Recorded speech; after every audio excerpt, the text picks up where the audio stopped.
Time to play the game.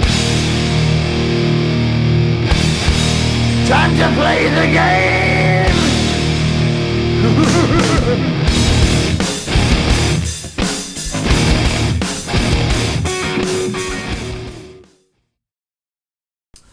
What's going on, everybody? I've been sick, so I haven't actually been making any videos or any kind of commentary in regards to what's going on with the Xbox and the consoles and all that stuff. But I felt that it was necessary for me to try and do something this week. I'm feeling a little bit better. Thank you for asking. So, what's everybody talking about? We got Xbox Live fees increasing for some. No, there's no credible source for this information. Somebody posted it, that Mr. Patchert, that guy from the MPD group or something along those lines, he's some kind of analyst, said that we would probably be seeing fees going up to $200 by like 2011 or 2010. Give me a break. You know, this is the guy that said Sony should release a PS3 without Blu-ray. Can we really take this guy seriously? I mean, Mr. Patchert, shut the fuck up. And of course, all the fanboys jumped on it. Ha, you're going to be paying so much money by, next year. Yeah. Shut the fuck up. It's not going to happen. And if it does, well, hey, you know what? We have other options.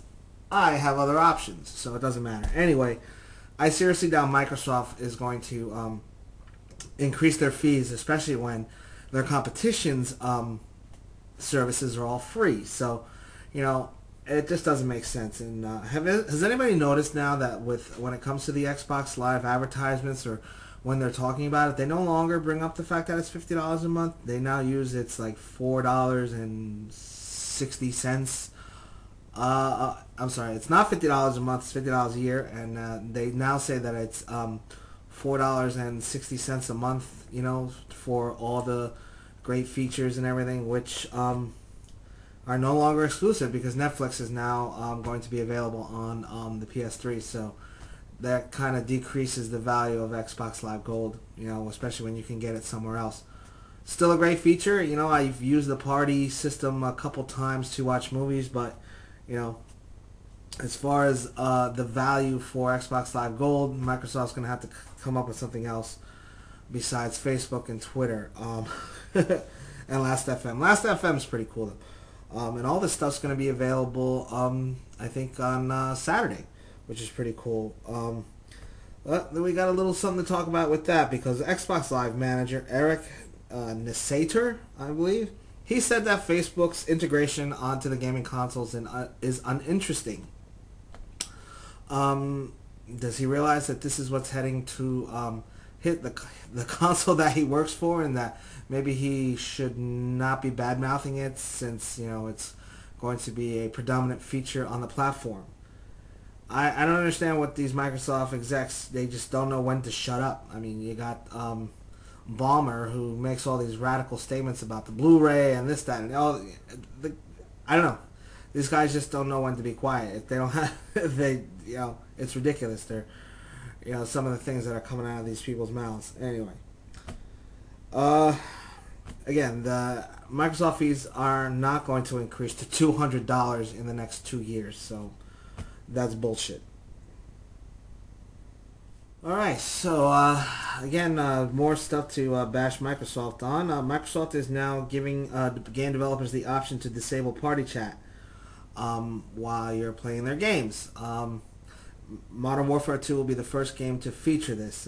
Basically, if you're playing Modern Warfare 2 online, you can't be in a party and play, the matches.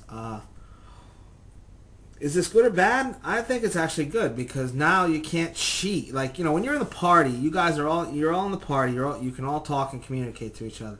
If your teammates are dead and you're running around in the match, your teammates can basically tell you what's going on, where your opponents are, through the ghosting cameras. So, I mean, this kind of helps the competitiveness of the game itself. Yeah, it sucks that you're going to have to talk to all those little, hear all those little kids screaming and yelling and all the idiots that, frequent these online lobbies, but I don't think it's really that big of a deal. Microsoft is giving the developers the option to disable this in future games, so it's not anything to really get too upset about. Again, if maybe they should try doing it just on ranked games, like you're not allowed to do that. That way, again, the competitive edge, your teammates aren't insisting you, telling you, the guy's going to be around the corner, or he's down the street, or he's in the snipers up in the tower, by the church or whatever. I think it's not a bad idea. Again, maybe just in ranked games and in social matches, you can still use the party chat. Just my 2 cents. So. Alright, so we got crazy games coming out. We got Borderlands out. I know a lot of my friends are playing it. I played it. I didn't think it was that great. It's a good game. Maybe I need to play it more with my friends. I mean, I've only had really a chance to play it single, just by myself. And then I had a couple of friends who I played with the other night, but they were all like level 30s, and I was a level 15. So and we were doing. My friend was the host, so he was all his enemies were 10 times stronger than anything I ever faced. So maybe I need to have them come in and assist me so I can get my power levels going. We got Brutal Legend's been out. Now, I've been meaning to talk about Brutal Legend because I really want to thank Mr. Schafer, Tim Schafer, for putting out a game, about metal music, because, those of you who know me and talk to me on Xbox Live, and I know that I'm a huge metalhead. It's a fun game, but I think the next time you make a game, Mr. Schafer, you should tell us what genre it's going to be in, because the demo for Brutal Legend makes the game appear to be some kind of hack and slash adventure game. It's not that. At its core, Brutal Legend is an RTS, a good RTS. Some of the controls are a little clunky, but it's a good RTS. I like it. It's a really wacko take on the whole genre with the whole metal thing. But, someone who buys Brutal Legend thinking that it's going to, because, you play that 20-minute demo and you're basically doing hack and slash. And then, 35, 40 minutes into the game, now you're playing an RTS kind of game. I don't know. If I were not into RTSs, I'm somewhat into RTSs. I've played RTSs. I'd be a little upset. So, I wouldn't be surprised if Brutal Legend kind of falls off the map, because people are going to play it, be surprised that it's not what they thought it was, and, of course, in 10 years it'll be hailed as, one of the most, greatest games in the world because, it's Tim Schafer, but whatever. It's an RTS. Just admit it. What else came out? We got Dragon Age, I think, dropped this week too, and I still haven't played it. I'm really looking forward to it. I think I saw the Left 4 Dead 2 demo on Xbox Live, and I played it. More of the same. I really want to say, that it's different, that, they had every right to just, completely, put it as a separate game instead of an update. I played the demo, and it's essentially Left 4 Dead 1 with different characters, and, they tweaked a couple of the, with the new infected and stuff, but it plays exactly the same. There was nothing different.